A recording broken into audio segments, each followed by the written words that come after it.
नमस्कार दोस्तों, स्वागत है आपका आज के इस वीडियो में।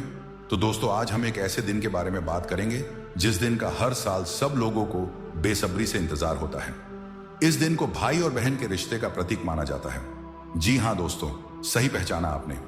मैं बात कर रहा हूं रक्षाबंधन की। रक्षाबंधन ये शब्द सुनते ही आंखों के सामने एक सजी हुई थाली, मिठाई और भाई बहन की मुस्कानें आ जाती हैं। लेकिन क्या यही है रक्षाबंधन की असली परिभाषा? नहीं, इसकी शुरुआत न तो बाजार से हुई थी और न ही राखी के कार्ड्स और गिफ्ट से। इसकी शुरुआत हुई थी युद्ध से, संघर्ष से और एक ऐसी भावना से जो रिश्तों से भी ऊपर थी, और वो है रक्षा।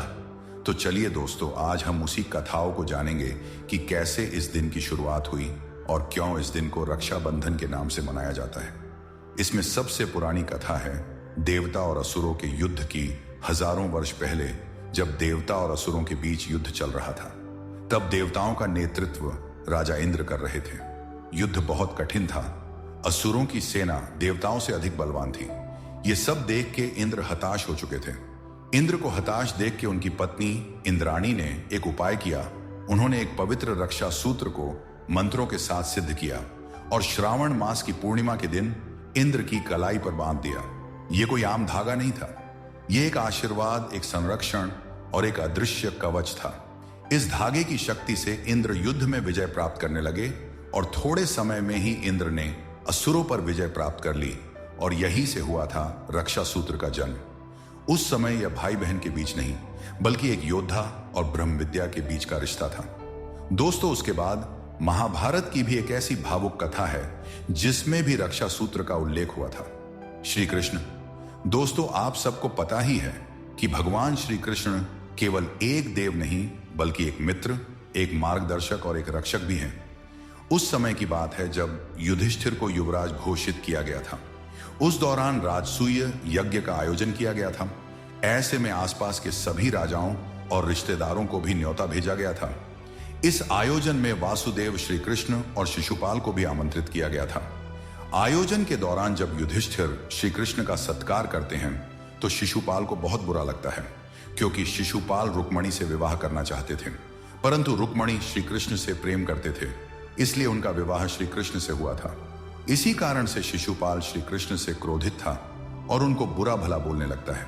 लेकिन श्री कृष्ण ने उसकी बुआ को वचन दिया था कि वो शिशुपाल की 100 गलतियां माफ करेंगे, इसलिए वचन से बंधे होने के कारण उसे कुछ नहीं कहा और शांत मन के साथ आयोजन में शामिल हुए।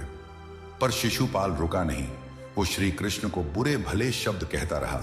लेकिन जैसे ही शिशुपाल की 100 गालियां पूरी होती हैं और 101वीं गाली से मुख से निकलती है, तो भगवान श्री कृष्ण सुदर्शन चक्र से उसकी गर्दन धड़ से अलग कर देते हैं। परंतु जब श्री कृष्ण सुदर्शन चक्र प्रकट करके छोड़ते हैं, तब उनकी उंगली कट जाती है और उंगली में से रक्त निकलने लगता है। यह देख द्रौपदी दौड़ के श्री कृष्ण के पास आई और उसने अपनी साड़ी का थोड़ा सा भाग फाड़कर श्री कृष्ण की उंगली पर बांध दिया। यह देख श्री कृष्ण ने कहा, मैं इस कर्ज को जरूर चुकाऊंगा। उसके बाद वो दिन आया जब कौरव सभा में द्रौपदी का चीरहरण हो रहा था। सब मौन थे। वो एक स्त्री लज्जा और असहायता में डूबी हुई थी।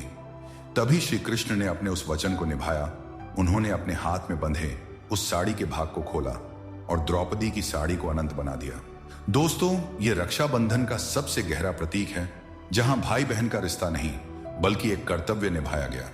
उसके बाद एक और कथा भी प्रचलित है, माता लक्ष्मी, भगवान विष्णु और राजा बलि की कथा। भक्ति की गहराई में डूबे राजा बलि ने कठोर तप किया था। उसकी भक्ति से प्रसन्न होकर भगवान विष्णु स्वयं उसके साथ पाताल लोक चले गए थे। लेकिन माता लक्ष्मी इस प्रसंग से असंतुष्ट थीं। अपने पति को खो देना आसान नहीं था, तो उन्होंने एक ब्राह्मणी का रूप लिया और श्रावण पूर्णिमा के दिन राजा बलि के पास पहुंची और उसकी कलाई पर एक धागा बांधा। यह सब देख राजा बलि भावुक हो गए और उन्होंने ब्राह्मणी यानी माता लक्ष्मी से पूछा, क्या चाहिए बहन तुम्हें? तब लक्ष्मी जी ने कहा, मुझे मेरे पति चाहिए। तभी राजा बलि ने वचन निभाया और भगवान विष्णु को माता लक्ष्मी के साथ वापस भेज दिया, और यही कहानी बन गई धर्म, भक्ति और बहन के अधिकार की मिसाल। दोस्तों, एक और कथा भी प्रचलित है जिससे राखी को राष्ट्रीयता प्राप्त हुई।